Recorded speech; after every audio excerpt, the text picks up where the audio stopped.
في هذا الفيديو الذي يوثق رحلة مميزة لمتربصي التكوين المهني رأس العيون في ثانوية الشهيد منصورية الدراجي ببلدية الجيجبا. في هذا التربص التطبيقي نتابع خطوات هؤلاء المتربصين وهم يطبقون ما تعلموه في مجالات الفن والتصميم والطلاء. في بداية التربص بدأ المتربصون بتحضير المساحات والأرضيات لتطبيق تقنيات الأرابيسك والنماذج البربرية. كانت هذه المرحلة الأولى وهي الأساس الذين سيبنون عليه أعمالهم الفنية، حيث أظهرت الجهود الجماعية والدقة في العمل.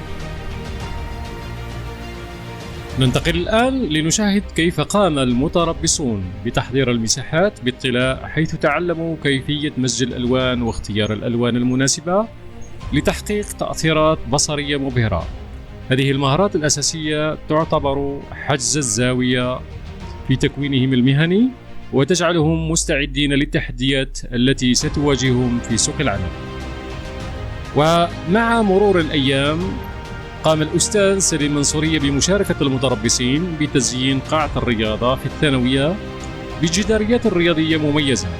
هذه الجداريات ليست مجرد رسومات، بل هي لوحات فنية تبرز جمال الرياضة وتحمس الطلاب على النشاط البدني.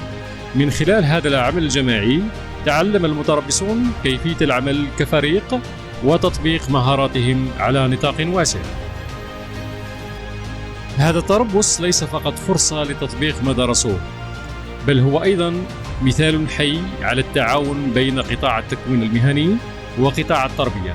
هذه التوأمة بين القطاعين تعود بالفائدة الكبيرة على المتربصين، حيث يتعلمون مهارات جديدة ويطبقونها في بيئة حقيقية، كما تعود بالفائدة على المؤسسة التعليمية التي تتحلى بحلة جديدة بفضل هذه الجهود الفنية الرائعة. في ختام هذا الفيديو نرى النتائج النهائية لهذه الأعمال المبهرة. المتربصون فخورون بما أنجزوه، والأستاذ سعيد برؤية ثمرة جهده وتعليمه. هذه التجربة تثبت أن العمل الجماعي والتعليم التطبيقي يمكن أن يحقق نتائج رائعة تسهم في تطوير المهارات الشخصية والمهنية. نشكركم على متابعتكم هذا الفيديو، ونتمنى أن تكونوا قد استمتعتم بمشاهدة هذا التربص التطبيقي المميز. نتطلع لمزيد من الأعمال الفنية والتطبيقية في المستقبل. لا تنسوا تدعيمنا بالاشتراك والضغط على زر الجرس لكي يصلكم أي جديد. السلام عليكم.